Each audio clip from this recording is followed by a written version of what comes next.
Assalamualaikum warahmatullahi wabarakatuh.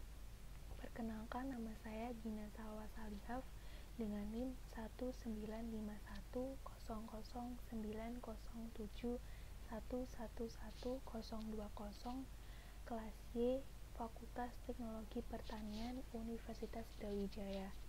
Di sini saya akan mempresentasikan karya ilmiah saya yang berjudul Pemanfaatan Mikroorganisme untuk Pengolahan Limbah. Adapun beberapa poin yang akan saya jelaskan dalam presentasi ini adalah abstrak, pendahuluan, tinjauan pustaka, metode penelitian, hasil dan pembahasan, penutup, dan daftar pustaka. Penelitian yang berjudul Pemanfaatan Mikroorganisme untuk Pengolahan Limbah ini memiliki tujuan untuk memberikan informasi dan pengetahuan mengenai pengolahan limbah yang dihasilkan dengan bantuan mikroorganisme autotrof. Mikroorganisme autotrof ini adalah Thiobacillus denitrificans. Serta tujuan dari penelitian ini untuk mengetahui kualitas air yang tercemar karena limbah yang disebabkan oleh beberapa sumber. Sumber tersebut antara lain dari limbah domestik, limbah industri, pertanian, maupun peternakan. Jenis penelitian yang berkaitan dengan judul ini menggunakan metode penelitian kualitatif. Metode penelitian kualitatif merupakan metode yang sifatnya memberikan penjelasan dengan menggunakan analisis. Sedangkan metode yang digunakan dalam pengolahan limbah ini dengan cara denitrifikasi. Denitrifikasi merupakan proses yang dapat mengurangi kandungan senyawa nitrogen anorganik yang berada di lingkungan.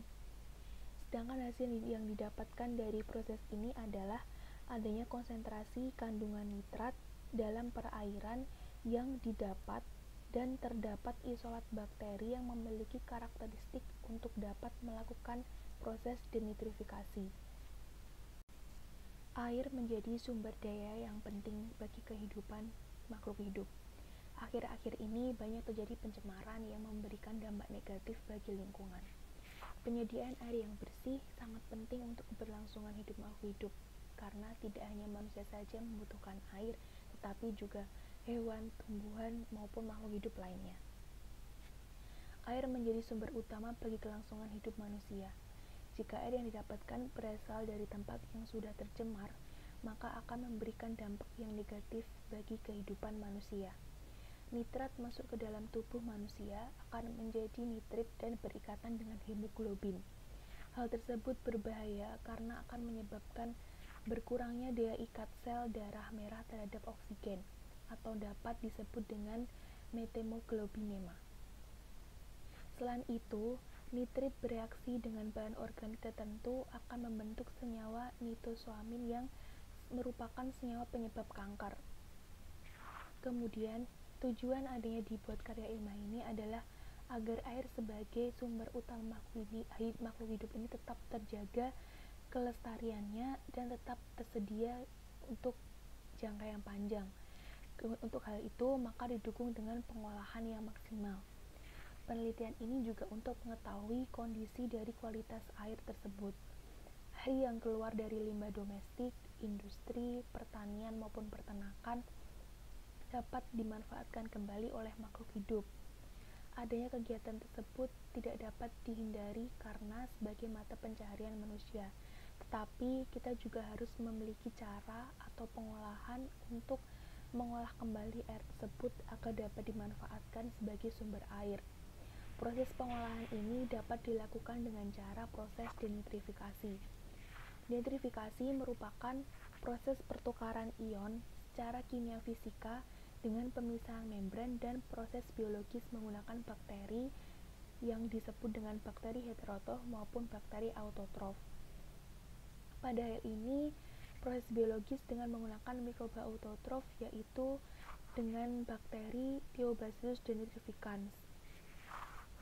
Karena dalam bakteri ini mikroba atau jenis bakteri ini dapat melakukan aktivitas dan pertumbuhannya cukup memerlukan bahan anorganik dan sumber karbon dari karbon dioksida saja, sehingga dalam pengolahannya ini sangat mudah dan ekonomis. Untuk itu, dengan adanya penelitian ini diharapkan masyarakat dapat memberikan pengetahuan kepada masyarakat dan dapat dipraktikkan juga kepada masyarakat untuk melakukan pengolahan limbah agar air yang dihasilkan ini tetap terjaga ketersediaannya. Selain itu, jika semakin banyak yang melakukan proses tersebut, maka pengolahan air dapat melestarikan air bersih agar tetap terjaga kelestariannya.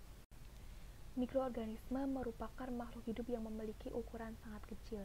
Mikroorganisme terdiri dari bersel tunggal yang disebut dengan uniseluler dan bersel banyak yang disebut dengan multiseluler. Setiap sel dan mikroorganisme ini memiliki kemampuan untuk mengalami pertumbuhan, memperbanyak diri, dan menghasilkan energi.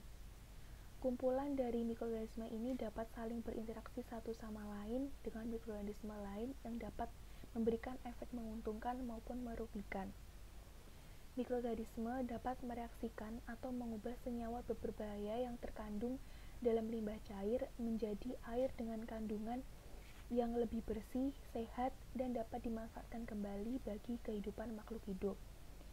Jenis mikroorganisme yang dipakai dalam proses pengolahan limbah ini adalah Thiobacillus denitrificans. Jenis mikroba ini digunakan dalam pengolahan limbah logam berat, tetapi bisa juga digunakan dalam pengolahan limbah cair. Mikroba autotrof merupakan jenis mikroba atau bakteri yang dalam melakukan aktivitas maupun pertumbuhannya tidak memerlukan bahan organik, tetapi hanya memerlukan bahan anorganik dan karbon dioksida saja. Salah satu jenis mikroba autotrof yang digunakan dalam penelitian ini adalah Thiobacillus denitrificans. Mikroba tersebut dapat mereduksi nitrat menjadi nitrogen gas dengan menggunakan senyawa belerang tereduksi seperti batuan, tiosulfat, ferrisulfat, maupun hidrogen sulfida sebagai donor elektron. Hal tersebut yang sangat sesuai dengan proses yang akan dilakukan pada proses denitrifikasi. Mikroba autotrof dapat digunakan untuk proses pengolahan pencemaran air yang mengandung nitrat. Nitrat yang memiliki dampak besar bagi lingkungan seperti dapat menyebabkan kerusakan, eutrofikasi di sungai, tempat rekreasi maupun tempat sumber air lainnya. Thiobacillus denitrificans ini merupakan mikroba yang menggunakan oksigen sebagai aseptor elektron dalam suasana aerobik dan sebagai aseptor elektron dalam keadaan anaerobik jika menggunakan nitrat. Denitrifikasi merupakan proses yang dapat mengurangi kandungan senyawa nitrogen anorganik yang berada di lingkungan. Proses ini dapat digunakan untuk mengatasi kelebihan senyawa nitrogen anorganik yang tinggi pada suatu perairan. Denitrifikasi merupakan proses reduksi nitrat melalui senyawa intermediat nitrat dan nitrik oksida menjadi nitrous oksida atau gas dinitrogen. Proses tersebut melepaskan senyawa nitrogen pada lingkungan. Nitrat direduksi menjadi bentuk gas yang dilepaskan ke atmosfer. Meskipun dapat melepaskan senyawa nitrogen ke udara, proses denitrifikasi ini berpotensi menghasilkan gas nitrit oksida dan nitrous oksida yang berbahaya bagi lingkungan karena gas tersebut dapat menyebabkan efek rumah kaca. Sehingga pada proses denitrifikasi ini dilakukan secara biologis menggunakan bantuan mikroorganisme autotrof yaitu Thiobacillus denitrificans sebagai senyawa bioremediasi nitrogen anorganik yang ramah lingkungan. Semakin banyak industri yang berkembang saat ini dan tidak diimbangi dengan pola masyarakat yang dapat mengolah limbah yang dihasilkan oleh industri tersebut yang memberikan dampak negatif bagi lingkungan seperti lingkungan menjadi tercemar dan menyebabkan gangguan pada kesehatan makhluk manusia. Tidak hanya melalui industri saja limbah dihasilkan, melalui limbah domestik, limbah rumah tangga, penggunaan pupuk, dan peternakan. Dalam hal ini, air merupakan bahan utama yang menjadi dampak dari proses pengolahan limbah yang tidak benar. Dengan adanya air yang tercemar dan digunakan dalam keseharian, maka juga tidak baik bagi kesehatan. Proses pengolahan limbah yang tidak diperhatikan memberikan dampak yang besar tidak hanya untuk saat ini, tetapi dampak tersebut dapat dirasakan jangka panjangnya untuk beberapa tahun ke depan. Ketersediaan air yang bersih yang berkurang ditambah semakin meningkatnya limbah cair mencemari lingkungan dapat mengakibatkan kelangkaan air. Untuk itu, dengan adanya industri yang berkembang ini, perlu adanya dukungan dalam pengolahan limbah cair untuk dapat ketersediaan airnya ini tetap lestari dan dapat dimanfaatkan kembali sebagai sumber air. Limbah merupakan sisa suatu usaha atau kegiatan yang dapat membahayakan dan beracun karena memiliki sifat konsentrasi secara langsung maupun tidak langsung, dan merusak lingkungan hidup atau dapat membahayakan makhluk hidup. Limbah cair merupakan bahan-bahan pencemar yang berbentuk cair. Air limbah ini merupakan air yang membawa limbah dari berbagai sumber seperti dari limbah rumah tangga, industri, dan dapat berasal dari limbah pertanian. Untuk itu, adanya limbah cair dan berbagai sumber yang dapat memberikan efek buruk bagi lingkungan seperti merusak lingkungan, mengganggu ekosistem, dan dapat membahayakan kehidupan makhluk hidup. Metode penelitian yang digunakan dalam penelitian ini adalah metode penelitian kualitatif. Metode penelitian kualitatif merupakan metode riset yang sifatnya memberikan penjelasan dengan menggunakan analisis. Metode ini bersifat subjektif di mana proses penelitian cenderung lebih fokus pada landasan teori. Maka dari itu, peneliti akan melakukan analisis riset pada jurnal maupun bahasan bacaan lain yang terkait dengan pemanfaatan mikroorganisme untuk pengolahan limbah. Jenis penelitian ini lebih menekankan manfaat apa yang didapat dari hasil riset analisis pada jurnal atau bacaan terkait. Kemudian, adapun metode penelitian yang dipakai ini memiliki alasan kenapa menggunakan metode penelitian kualitatif. Yang pertama, karena di dalam penelitian pemanfaatan mikroorganisme untuk pengolahan limbah ini lebih bersifat melakukan riset analisa dan dari berbagai jurnal maupun bacaan yang terkait. Yang kedua, karena yang diteliti adalah mencari manfaat dan mikroorganisme yang akan membantu masyarakat dalam melakukan pengolahan limbah. Maka dari itu, digunakan metode kualitatif di mana cenderung lebih fokus pada landasan teori dengan menggunakan analisis. Untuk penyusunan metode penelitian ini berawal dari menyusun rancangan penelitian, memilih dan memanfaatkan sumber-sumber terkait, baik jurnal maupun bacaan lainnya, menyiapkan perlengkapan penelitian, mengumpulkan data. Dalam tahap ini, penelitian memegang peranan sangat penting karena pada penelitian ini kemampuan peneliti dalam mengumpulkan data sangat diperlukan dengan melakukan observasi, riset, maupun analisis pada sumber-sumber terkait. Kemudian melakukan analisis data. Pada tahap ini, data yang sudah didapat dan dari berbagai sumber terkait dikumpulkan, diklasifikasikan dari analisa dan analisa domain. Kemudian menulis laporan. Selain itu, teknik pengumpulan data merupakan suatu cara yang sangat penting terkait dengan topik yang dibahas oleh peneliti. Sedangkan teknik pengumpulan data yang digunakan dalam peneliti ini adalah observasi non-participant observation.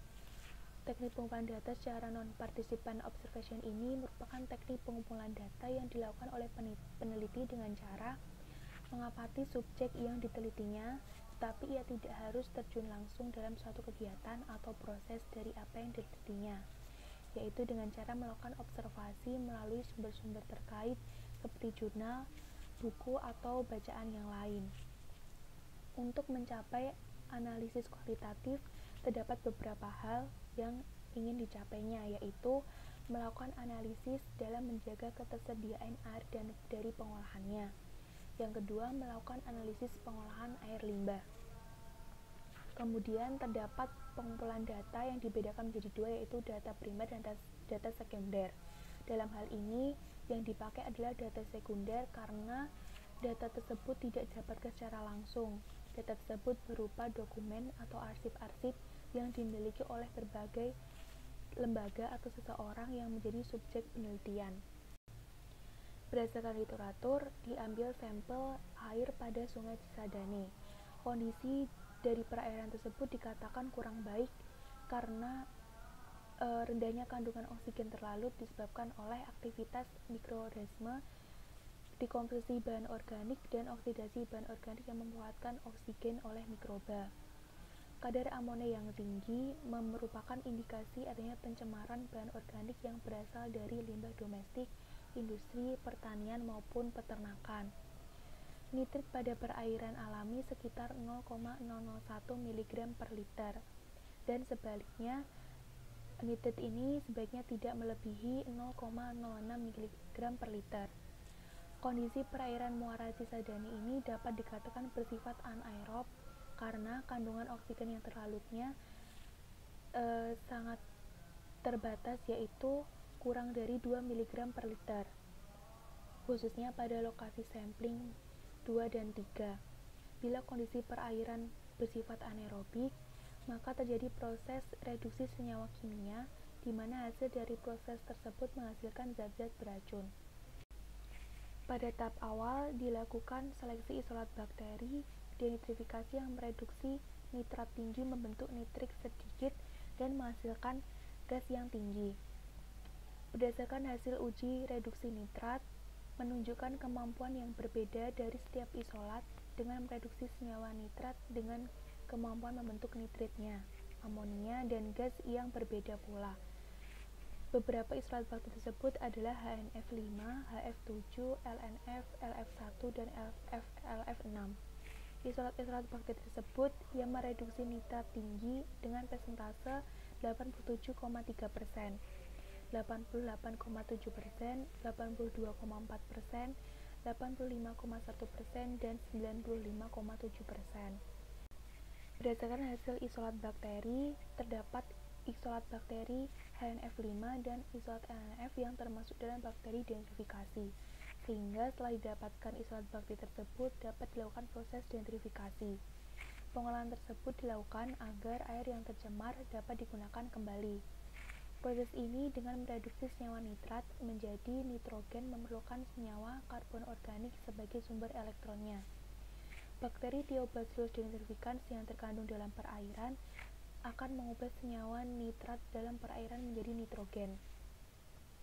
Kemudian dilakukan uji aktivitas senyawa nitrit yang dihasilkan oleh isolat HNF5 dan LNF. Nitrit yang dihasilkan selama inkubasi relatif kecil, di bawah 300 mikrometer dari nitrat yang direduksi. Rendahnya konsentrasi nitrit yang terukur selama inkubasi dikarenakan senyawa nitrit tersebut diubah menjadi bentuk gas atau amonia dengan aktivitas enzim yang berbeda. Hal ini mengindikasikan bahwa bakteri memiliki kelengkapan enzim dengan kemampuan aktivitas yang seimbang, sehingga nitrat yang direduksi dapat langsung direduksi menjadi gas ataupun dalam bentuk amonia. Thiobacillus denitrificans merupakan bakteri yang salah satu bakteri tersebut dianjurkan dalam proses pengolahan limbah cair menjadi air yang dapat dimanfaatkan kembali. Pengendalian pencemaran senyawa nitrogen di perairan seperti kolam budidaya perikanan bakteri tersebut dapat mereduksinya menjadi nitrat dengan produk akhir berupa gas nitrogen karena didukung dengan kelengkapan enzim yang dimilikinya, sehingga bakteri Thiobacillus denitrificans ini memiliki kemampuan dan kemiripan dengan bakteri isolat HNF5 dan LNF, sehingga dapat digunakan sebagai agen bioremediasi yang ramah lingkungan untuk pengendalian pencemaran limbah nitrogen anorganik seperti nitrit dan nitrat. Berdasarkan penelitian pemanfaatan mikroorganisme untuk pengelolaan limbah ini, peran mikroorganisme sangat penting dalam menjaga kelestarian lingkungan, khususnya dalam pengolahan limbah cair ini. Karena kandungan bahan kimia, khususnya nitrogen, memiliki dampak negatif jika air yang tercemar limbah ini digunakan sebagai sumber air dalam kehidupan sehari-hari tanpa adanya pengolahan terlebih dahulu. Diharapkan dengan adanya penelitian ini dapat diterapkan oleh masyarakat ataupun pihak-pihak terkait, khususnya limbah cair yang banyak dihasilkan dari limbah domestik, industri, pertanian, maupun peternakan. Karena air yang tercemar limbah ini kualitasnya tidak baik untuk dapat dimanfaatkan kembali sebagai sumber air. Selain itu, diharapkan proses ini dapat diterapkan guna menjaga kelestarian air, kelestarian lingkungan, dan juga keberlanjutan adanya sumber air dengan kualitas yang baik dan layak untuk digunakan kehidupan sehari-hari. Penelitian ini juga diharapkan sebagai sumber informasi dan pengetahuan bagi masyarakat. Adapun saran untuk melakukan penelitian selanjutnya yang belum terdapat dalam penelitian ini yaitu dengan menemukan mikroorganisme lain yang dapat digunakan dalam pengolahan limbah cair. Cara pengolahan sehingga menambah pengetahuan baru dan dapat menerapkannya juga. Dalam penelitian ini juga memberikan ambang batas konsentrasi yang ditentukan agar hasil olahan tersebut dapat dikatakan sebagai air yang layak untuk dapat digunakan dalam kehidupan sehari-hari. Berikut merupakan sumber-sumber yang saya gunakan dalam proses penelitian pemanfaatan mikroorganisme untuk pengolahan limbah. Sekian presentasi dari saya, kurang lebihnya mohon maaf, dan saya mengucapkan terima kasih kepada Pak Nanang selaku dosen Bahasa Indonesia yang telah membimbing demi kelancaran proses pembuatan penelitian karya ilmiah ini. Wassalamualaikum warahmatullahi wabarakatuh.